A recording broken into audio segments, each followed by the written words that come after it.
wabarakatuh. Perkenalkan, saya Daryanto, calon guru penggerak angkatan 6 dari Kabupaten Karawang.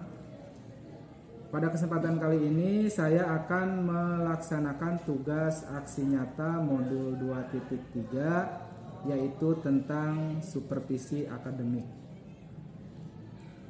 Rangkaian supervisi akademik itu ada 3 alur ya. Yang pertama ada pra-observasi, kemudian yang kedua observasi, dan yang ketiganya adalah pasca observasi.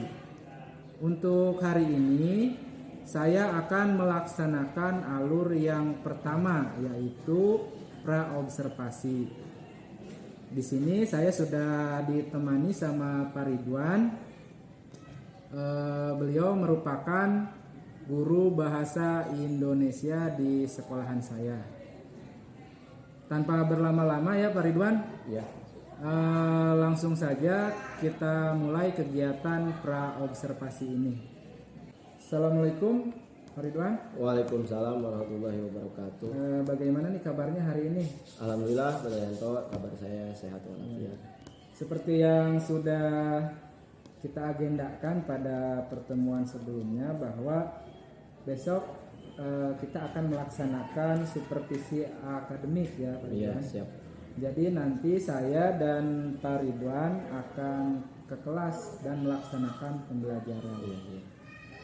Apakah Pak Ridwan sudah mempersiapkan segala sesuatunya? Alhamdulillah, sampai saat ini saya sudah mempersiapkan keperluan semuanya. Mungkin nanti tinggal pelaksanaan saja. Oke, kira-kira tujuan pembelajaran yang ingin Bapak capai dari kegiatan besok apa ya Pak Ridwan?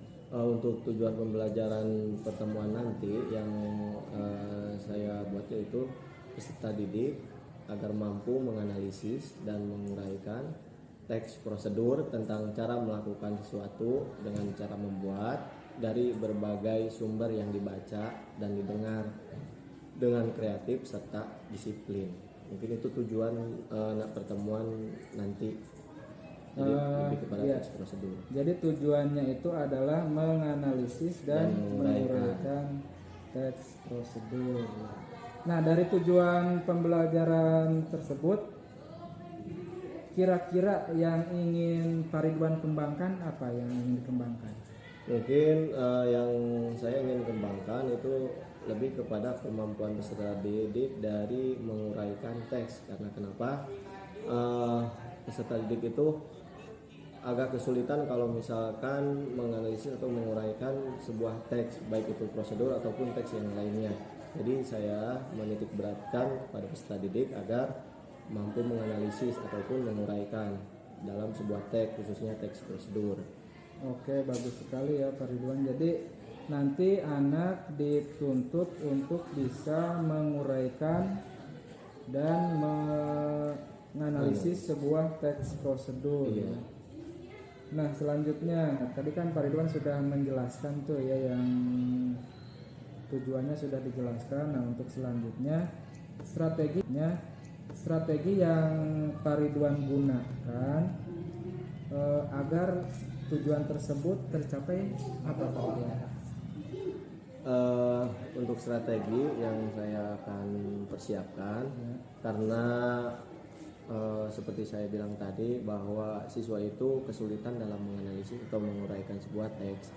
Mungkin saya kepada siswa menyuruh dulu kepada siswa mempersiapkan diri, baik itu mungkin melihat video mengenai teks prosedur secara mandiri, karena mungkin siswa juga sekarang kan sudah hampir semuanya mempunyai HP.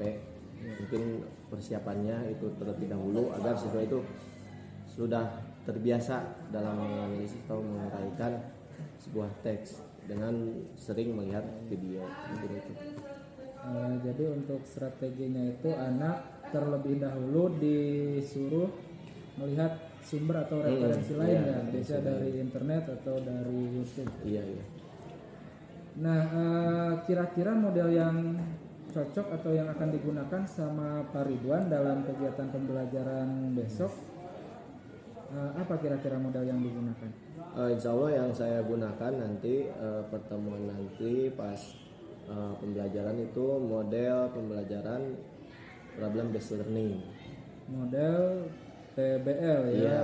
problem based learning. Medianya kira-kira ada media? Mungkin medianya lebih kepada ICT. Oh iya iya. Iya. Jadi nanti saya lebih kepada pertama siswa dituntut untuk menemukan suatu masalah karena problem based learning itu kan lebih kepada siswa menganalisis sebuah masalah. Nah nanti dilanjut kepada penentuan solusi atau menemukan solusi dan berdiskusi, dan selanjutnya saya akan memberikan sebuah LKPD nanti kepada siswa untuk memecahkan masalah yang ada di LKPD. Mungkin seperti itu langkah-langkah nanti pas pembelajaran. Oh iya, berarti menggunakan model PBL dan dibantu dengan media ICT Iya. dan LKPD Iya. gitu ya. Hmm. Nah dari strategi yang Bapak terapkan besok, kira-kira ada kendala nggak, baik itu dari siswa ataupun dari sarana prasarananya sendiri? Mungkin ini hanya perkiraan saja ya, lebih kepada pengalaman-pengalaman sebelumnya. Mungkin kendala pertama dari siswa, mungkin dari minat belajar siswa itu mungkin agak terkendala, ya minat belajar siswa kurang. Terus selanjutnya mungkin dari alat sarana prasarana, karena ya saya akui mungkin di sini kalau untuk Infokus itu ada alat elektronik itu sudah tercukupi, cuman dari jaringan internet dan juga listrik itu belum ada atau belum semuanya tersedia, hanya beberapa kelas saja. Oh, iya. Mungkin itu kendalanya. Itu yang pertama, kendalanya itu ada minat belajar siswa memang rendah ya Iya, di sini. rendah. Kemudian yang kedua, sarana prasarana di sekolahan sini ya, sekolahan Pariguan memang belum sepenuhnya memadai, terutama di jaringan internet. Iya. Nah, kira-kira solusi dari Bapak untuk mengatasi kendala tersebut, kira-kira langkah-langkah yang diterapkan apa Pak? Mungkin rencana saya langkah-langkahnya yang pertama itu karena minat siswa di sini atau dalam belajar itu kurang, jadi sebelum pembelajaran saya itu memberikan video motivasi dan juga memberikan ice breaking agar siswa itu lebih minatnya muncul untuk pembelajaran yang saya akan nanti dipelajari. Oke, keren sekali nih, ada ice breaking dan video motivasi. Oke, Dan keren. untuk selanjutnya mengatasi sarana prasarana, mungkin saya lebih mempersiapkan sendiri di rumah. Oh, Untuk jadi jaringan, iya. mungkin nanti saya akan lebih mandiri Beli mempersiapkan kuota. beli kuota ya. Oke, menarik sekali ya untuk kegiatan pra-observasi ini. Sebelum saya akhiri, kira-kira dari pertemuan ini ada tidak yang dapat Bapak sampaikan atau simpulkan? Sedikit dari saya, mungkin menurut saya praobservasi ini sangat penting bagi guru, khususnya untuk saya sendiri. Karena kenapa? Jadi saya lebih mempersiapkan diri apabila atau sebelum saya melaksanakan kegiatan pembelajaran. Karena sepengalaman saya, kalau misalkan persiapan atau praobservasinya itu kurang atau ada yang kurang, itu kadang nanti pas kita melaksanakan kegiatan pembelajaran itu tidak semuanya terpenuhi atau kurang maksimal. Ya, jadi untuk praobservasi ini sangat penting Iya, untuk sangat dilaksanakan penting ya untuk Pak Ridwan, dilaksanakan. karena ketika pembelajaran direncanakan dengan baik, maka kegiatan belajarnya pun akan terlaksana dan tidak ada kendala-kendala yang dihadapi pada saat kegiatan pembelajaran tersebut. Ada lagi yang mau disampaikan? Mungkin sudah itu saja. Sudah cukup ya? Iya, cukup dari saya. Oke, kalau begitu saya doakan mudah-mudahan kegiatan besok yaitu praktek mengajar bisa berjalan dengan lancar, apa yang Pak Ridwan rencanakan bisa terlaksana dengan baik. Amin, amin, amin. Mungkin untuk kegiatan hari ini, yaitu kegiatan praobservasi, saya rasa sudah cukup. Terima kasih atas waktunya ya Pak Ridwan. Mudah-mudahan bermanfaat untuk kita semua. Demikian kegiatan praobservasi praktik supervisi akademik modul 2.3. Semoga bermanfaat. Sekian dari saya. Terima kasih. Assalamualaikum warahmatullahi wabarakatuh.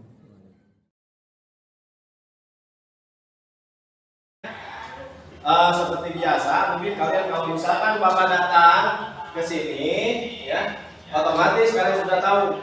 Sekarang pelajaran apa? Bahasa Indonesia. Pinter ya.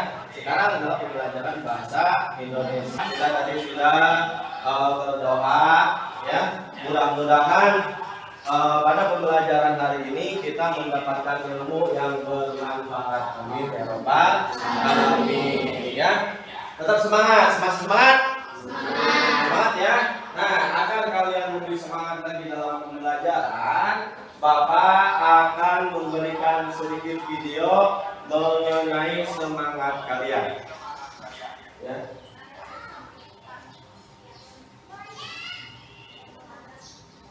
Namun sebelum Bapak memberikan motivasi, ya, coba buka HP-nya dulu. Kalian isi dulu daftar hadir, ya. Buka HP-nya, terus buka WA, buka link yang sudah Bapak berikan di grup WA kelas, ya. Link absen, link Google Form. Nanti kalian isi nama, kelas, urutan 2, 3.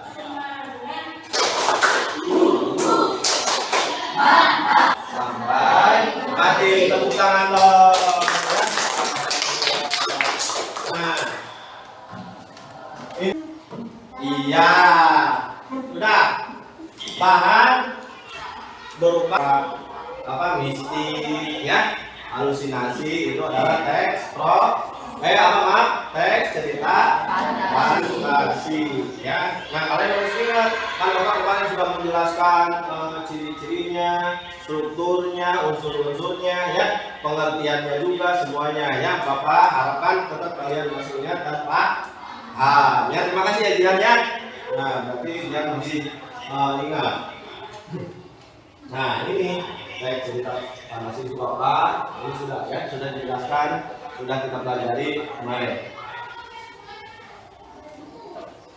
Nah, lanjut pada pertemuan sekarang itu, ya, cara membuat model PBL, Problem Based Learning. Apa itu? Silakan kalian baca langkah-langkahnya apa saja. Langkah-langkahnya. Nah, ini adalah langkah-langkah menggunakan pembelajaran PBL. Ya, lanjut ya. Paham ya? Iya. Nah, maka ada video lagi. Tolong kalian amati video ini bersama Bapak dan pelajari.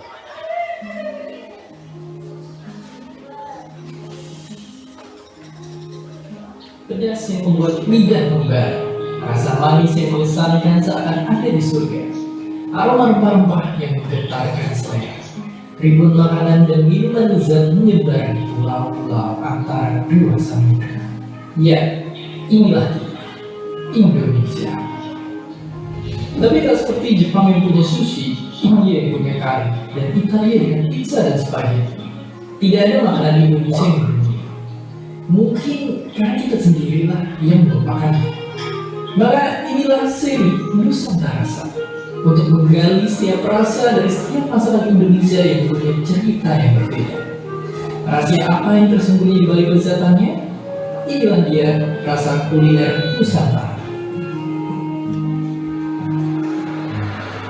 Tidak ada negara yang memiliki ragam kuliner sekali kita. Bermacam hidangan Nusantara dari Ya. Itulah video yang sudah Bapak tampilkan. Coba kalian pelajari, terus nanti Bapak akan bertanya, ya. kalian jawab ya, apa yang sudah kalian amati tadi ya, dijelaskan. Nanti kalau misalkan ada yang tahu atau yang bisa, nanti ajukan tangan ya. Oke, baik. Yang pertama, coba video tentang apa yang tadi sudah kalian amati. Siapa yang tahu coba angkat tangan. Coba Rizky. Tentang masakan daerah yang boleh dilupakan. Apa? Masakan daerah yang boleh Dilupakan. Benar nggak? Benar ya. Karena kenapa? Karena mulai dari sekarang atau sekarang kita sudah mulai melupakan masakan yang bukan daerah kita atau ciri pizza yang keren, biar gaya ya. Padahal kita juga mempunyai ciri khas makanan Indonesia. Ya, kalian harus bangga ya, harus mau memakan, mau makan, memasak. Khususnya daerah Karawang. Ada yang tahu? Mak? Serabi hijau, Pak. Serabi hijau, iya, serabi hijau itu adalah ciri khas dari mana? Dari Rengas Dengklok, ya. Itu sangat terkenal, bahkan sudah masuk cari kaya. Nah, serabi hijau pernah makan? Alhamdulillah. Kita harus tahu makanan khas daerah dan harus mampu membuatnya. Agar makanan kita dikenal oleh masyarakat. Nah, semuanya itu ada di dalam teks prosedur ya. Jadi sekarang kita akan membahas materi tentang teks prosedur. Nah, paham ya? Nah, coba sampai di sini ada yang mau bertanya mengenai teks prosedur? Silakan. Tahu langkah-langkah dan cara membuat atau melakukan sesuatu ya. Paham ya kakak? Paham ya? Iya, oke. Oke Diana. Hah? Kita kan sering menyuruh ya, menyuruh orang gitu. Nah, contoh kalimat menyuruh. Misalkan coba Kamila apa? Misalkan ya, tuangkan. Misalkan terus sajikan. Nah, itu. Oke, Putri, silakan. Apa bedanya teks prosedur dan tutorial? Iya, apa bedanya teks prosedur dan tutorial? Nah, itu bedanya bukan beda ya, cuman dalam penyajiannya beda. Kalau teks prosedur itu berupa teks ya, sama tetap isinya tentang cara membuat. Kalau tutorial itu bahasa lain ya, atau mungkin sinonim ya. Dari teks prosedur itu bisa buat tutorial. Cuma kalau tutorial itu bentuknya banyak. Ada berupa video, ya, ada berupa gambar, ya. Nah, kalau teks prosedur karena teks berarti berupa lanjut. Nah, sekarang Bapak ingin membentuk kelompok, ya. Kan udah Bapak share di WA ya kemarin di situ pembelajaran di grup. Nah, silakan kalian sekarang duduk sesuai kelompoknya masing-masing. Ada kelompok A,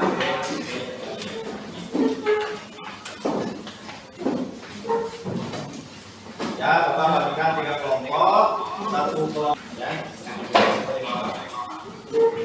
Sudah semua ya? Sudah. Baik. Nah, selanjutnya ini Bapak punya atau anak LKPT.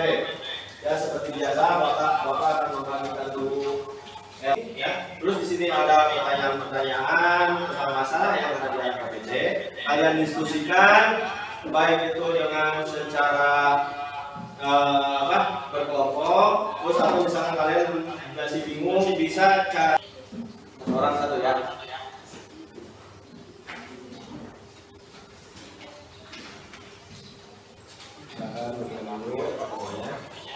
Dalam kalian mempelajari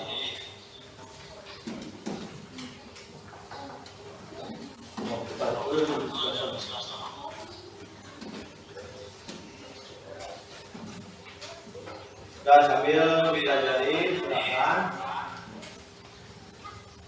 Bapak kasih waktu 10 menit untuk mempelajari ini.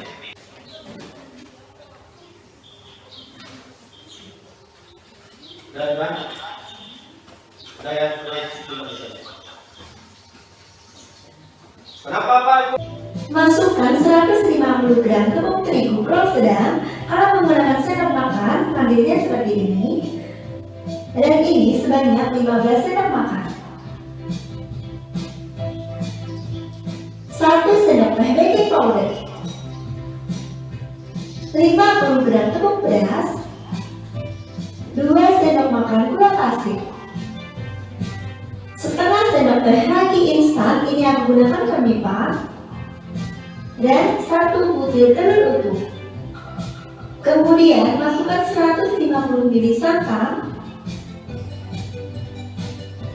Lalu kita aduk-aduk menggunakan whisker hingga semua bahan menyatu.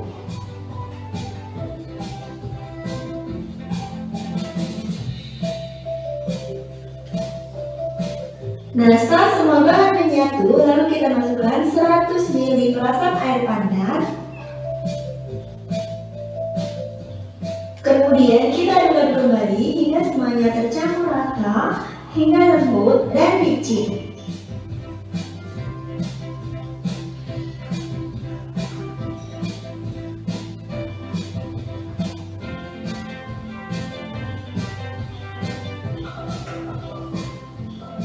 Karena menurutku warna hijau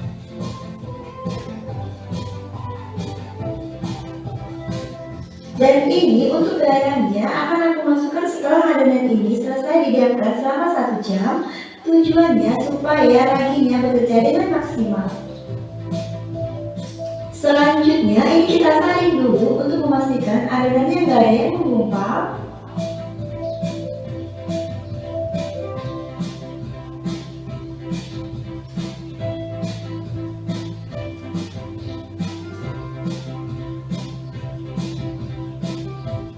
Nah, setelah selesai disaring, lalu kita diamkan adonan ini selama 1 jam. Sambil menunggu adonannya, kita buat kuah kincangnya ya. Dalam panci masukkan 300 ml santan. Dalam LKPD, pertama amati dulu LKPD-nya, pelajari. Selanjutnya adalah analisis dan menguraikan. Apa yang diuraikan? Apa yang dianalisis? Pertama, ya, analisislah tujuan dari komunikasi dari kedua teks tersebut, ya. Kan itu ada 2 teks. Yang pertama judulnya serab hijau, yang kedua cara membuat produk biji. Nah, kalian analisis tujuannya apa, ya. Terus selanjutnya yang kedua, analisislah persamaan dari kedua teks tersebut, ya. Ada, pasti ada persamaannya, tinggal kalian amati dan pelajari. Selanjutnya, uraikanlah ciri kebahasaan pada teks tersebut, ya. Uraikan. Terus yang terakhir, uraikanlah jenis teks prosedur dari kedua teks tersebut, ya. Paham ya? Nah, silakan. Bapak kasih waktu 10 menit, silakan kerjakan. Gitu.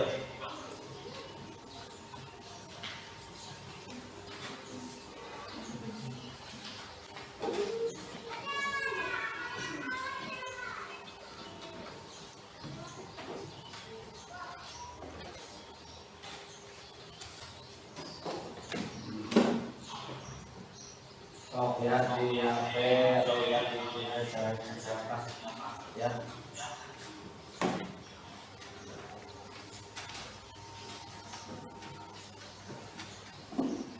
Banyak referensinya di Google, jangan kalian cari.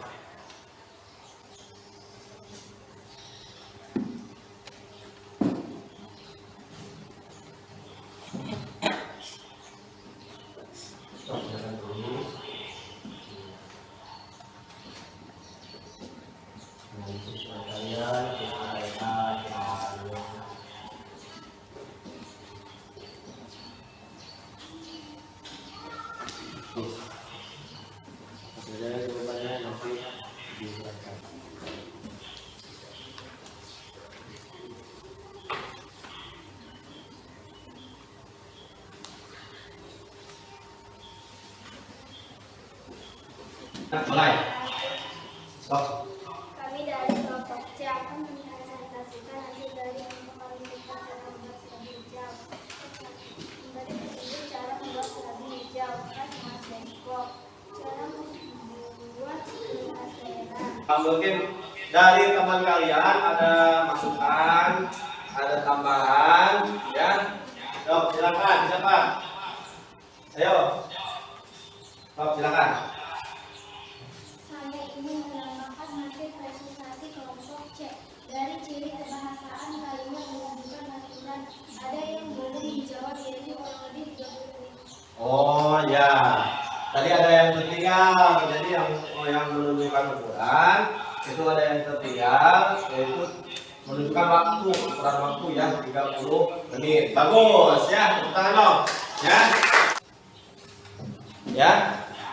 Yang Bapak bagikan di WA kelas, terus buka, terus isi. Di situ ada 5 soal PG, ya. Tinggal kalian pilih. Nah, nanti isi nih ya. Apa itunya? Pilih. Paham kan? Iya, jadi Google itu telah sebetulnya gampang ya. Ini kan biasanya kita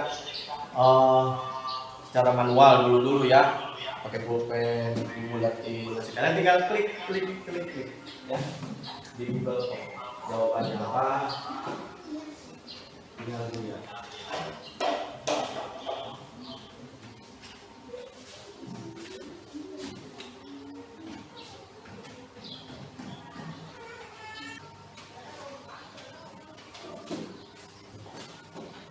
Oke, sudah ya?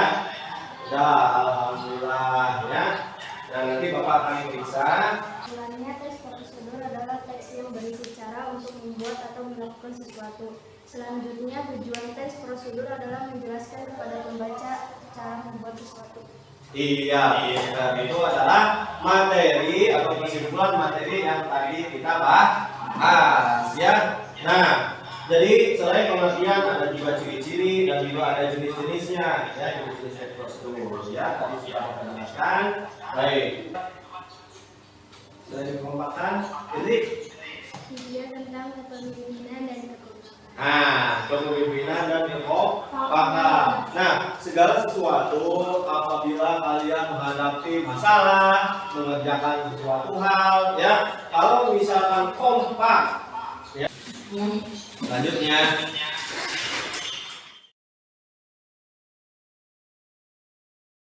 Assalamualaikum warahmatullahi wabarakatuh. Waalaikumsalam warahmatullahi wabarakatuh. Selamat pagi Pak Ridwan. Selamat pagi pada. Gimana nih kabarnya hari ini?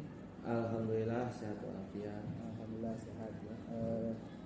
Oke, jadi untuk pertemuan hari ini kita akan melanjutkan agenda kita yang kemarin sempat dilaksanakan dari mulai pra-observasi, kemudian observasi. Nah, untuk sekarang kegiatan yang akan dilaksanakan yaitu adalah pasca observasi.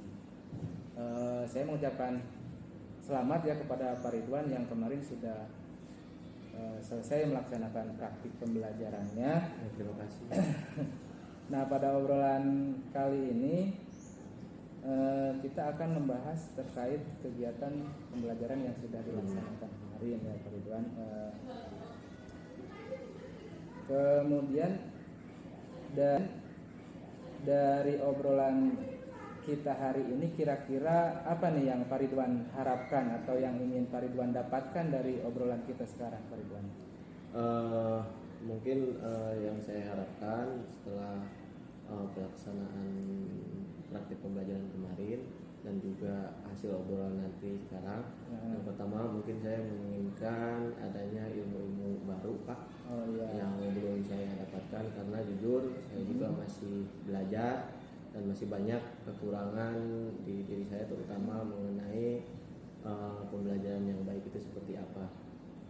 Oke, mudah-mudahan apa yang diharapkan Pak Ridwan bisa didapatkan ya, mulai dari ilmu-ilmu baru. Kita di sini sharing aja lah. Saya kan di sini juga masih belajar dan mungkin masih belum cukup lah ilmunya kalau untuk memberikan ilmu baru pada Pak Ridwan ya. Selanjutnya saya ingin bertanya Pak Ridwan, kira-kira perasaan Pak Ridwan setelah melaksanakan praktik pembelajaran kemarin, gimana nih perasaan Pak Ridwan? Mungkin ada beberapa perasaan yang saya rasakan ya selama kemarin praktek pembelajaran. Ya. Mungkin yang pertama senangnya karena kenapa? Karena saya sudah melaksanakan atau sudah memenuhi apa yang pernah saya rencanakan sebelum pembelajaran, seperti metode, terus seperti media, dan juga seperti langkah-langkah dalam model pembelajaran. Ada rasa sedihnya karena kenapa?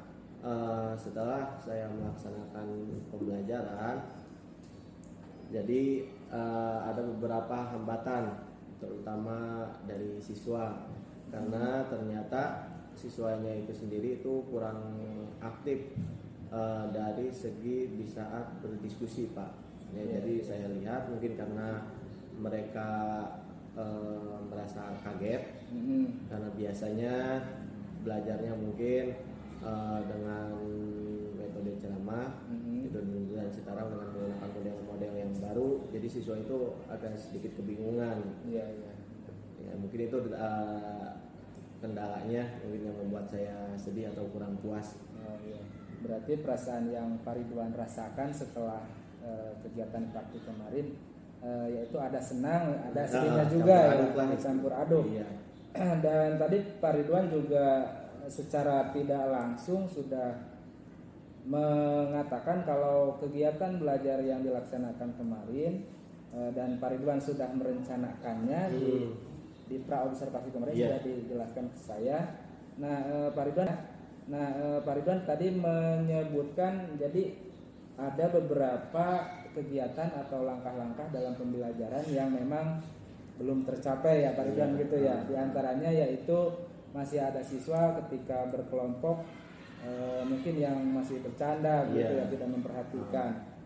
Nah, dari kasus tersebut nih Pak Ridwan, kira-kira kedepannya nih agar hal seperti itu tidak terjadi lagi, kira-kira akan yang akan Pak Ridwan? Iya, mungkin seperti ini apa ya, karena kendalanya jadi siswa itu dalam berdiskusi itu kan punya rasa malu, kurang pede, dikarenakan ya tadi jadi kurang pede untuk menyampaikan pendapat. Kan kalau berdiskusi itu menyampaikan pendapat, jadi siswa itu tergendalanya itu, jadi malu lah. Jadi ya, intinya saya akan ke depannya mungkin lebih kepada siswa itu agar berani menyampaikan pendapat. Mungkin ada reward kepada siswa apabila yang bisa menyampaikan pendapat dalam berdiskusi, itu mungkin dikasih hadiah atau kuis seperti itu.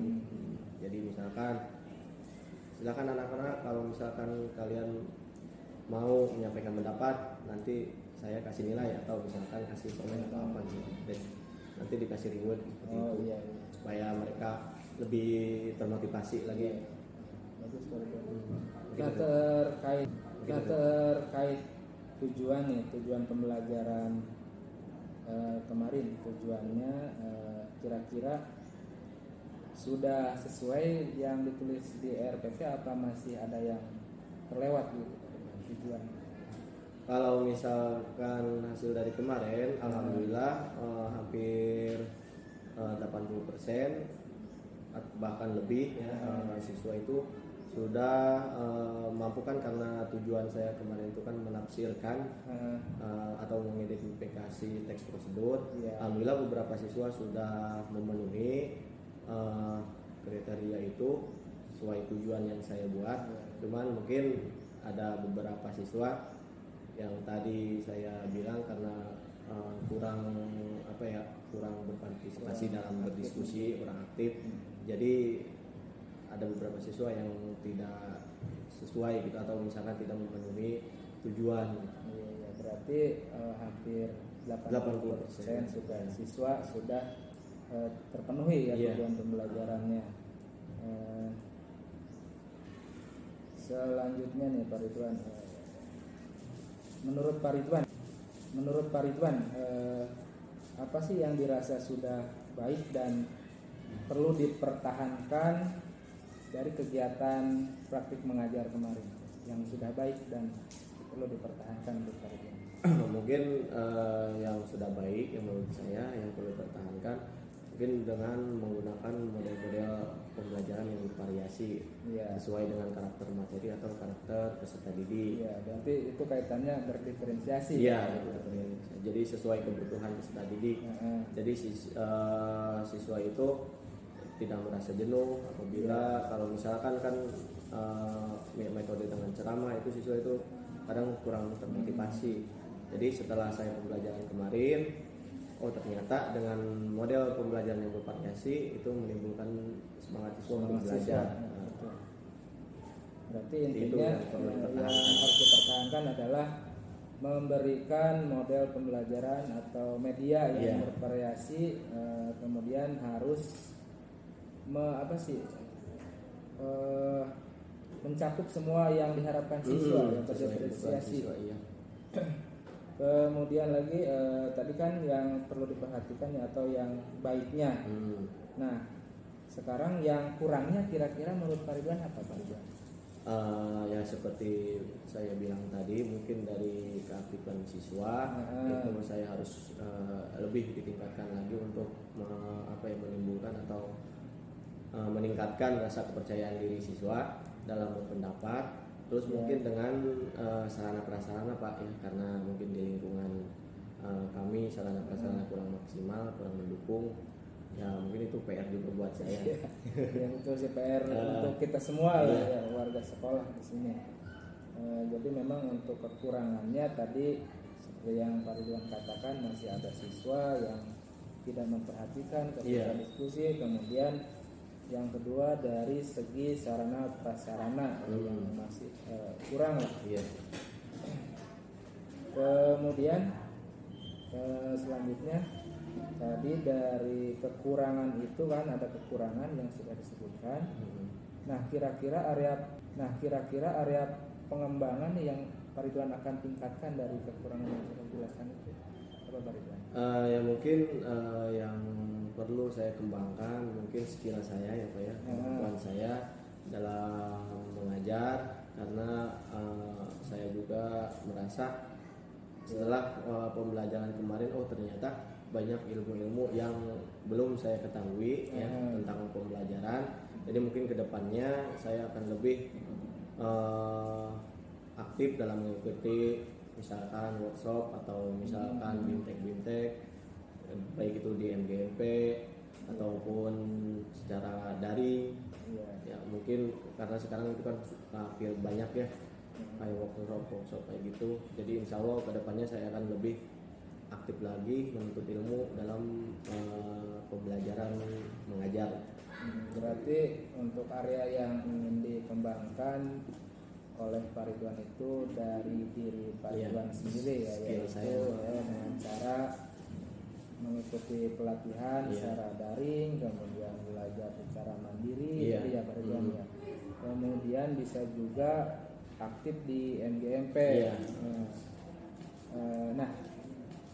Nah, dari semua kegiatan yang Pak Ridwan sudah sebutkan tadi nih, cara pengembangannya, kira-kira kapan Pak Ridwan akan melaksanakan kegiatan tersebut? Ya insya Allah setelah ini atau ya mungkin setelah ini kalau misalkan ada kesempatan apapun itu saya akan ikuti, baik itu dari MGMP karena kebetulan saya juga aktif dalam MGMP, jadi kedepannya akan lebih aktif lagi dan akan sharing lagi dengan rekan-rekan yang lain. Terus mungkin dari sekarang saya mulai mencari dari internet kalau misalkan ada bimbingan atau pembelajaran mengenai cara mengajar atau model-model pembelajaran, mungkin dari sekarang. Iya bagus, harus seperti itu Pak Ridwan. Dan untuk sekarang saya rasa kalau kita ingin mengembangkan diri itu sebetulnya tidak sulit karena memang sudah banyak lah sumber-sumber untuk belajar ya. Pak Ridwan, kalau Pak Ridwan sendiri ada nggak sih sosok yang mungkin bisa memberikan semangat untuk Pak Ridwan agar menjadi lebih baik? Mungkin sosok yang mungkin yang paling pertama itu pasti orang tua ya. Karena orang tua itu adalah sosok yang patut dicontoh khususnya oleh saya gitu ya, karena selalu memotivasi saya. Terus yang selanjutnya mungkin rekan-rekan sejawat karena banyak di sini guru-guru senior yang mungkin termasuk Bapak gitu ya. Itu adalah motivasi saya untuk mengembangkan diri saya. Mudah-mudahan ke depan ini Pak Ridwan bisa ya sesuai yang diharapkan. Amin, amin insyaallah. Nah, dari semua rencana ya, masih rencana yang sudah disebutkan yang digambarkan Pak Ridwan, Pak Ridwan punya nggak catatan, misalnya catatan buku atau buku kecil lah, misalnya pelatihan ini akan dilaksanakan tanggal berapa, kemudian MGMP tanggal, ada nggak catatan seperti itu Pak Ridwan? Jadwal khusus. Oh, jadwal khusus. Alhamdulillah ada. Saya punya catatan itu. Pertama MGMP, insya Allah sebelum sudah Lebaran itu ada kegiatan MGMP itu mengenai pembahasan model-model pembelajaran. Terus yang selanjutnya saya pernah cari jadwal-jadwal mengenai BIMTEK atau misalkan workshop di YouTube. Itu ada sumber-sumbernya, insya Allah semuanya sih habis lebaran. Ya, mudah-mudahan apa yang sudah direncanakan sama Pak Ridwan untuk kedepannya bisa terrealisasi dan berjalan sesuai harapan. Mungkin untuk obrolan kali ini cukup sampai sini dulu ya Pak Ridwan. Iya, siap. Terima kasih Pak Ridwan atas waktunya. Sama-sama. Tapi sebelum saya tutup nih Pak Ridwan, kira-kira ada yang masih mengganjal nggak atau ingin Pak Ridwan sampaikan dalam obrolan ini? Mungkin sedikit ya Pak ya. Karena Bapak ini kan calon guru penggerak ya. Iya. Jadi mungkin harapan saya kedepannya terutama dari segi pembelajaran terhadap guru itu kayak bimbingan itu lebih diperbanyak lagi Pak. Berarti Karena kalau saya sebagai guru penggerak harus memperbanyak ini mungkin ya BIMTEK buat maksudnya nggak perlu apa sih, yang penting misalkan dari sekolah gitu ngadain ini atau apa gitu, jadi agar skill guru itu lebih dikembangkan. Iya, siap. Nanti insya Allah kita belajar bersama. Iya, siap. Untuk memperbaiki diri untuk oke, demikian obrolan kita hari ini. Terima kasih Pak Ridwan atas waktunya. Ya, sama-sama, saya juga mengucapkan terima kasih. Mudah-mudahan apa yang kita bicarakan hari ini dan diobrolkan ya mudah-mudahan ada manfaatnya untuk Pak Ridwan khususnya dan umumnya untuk kita semua. Amin. Oke, sekian, terima kasih. Assalamualaikum warahmatullahi wabarakatuh. Waalaikumsalam.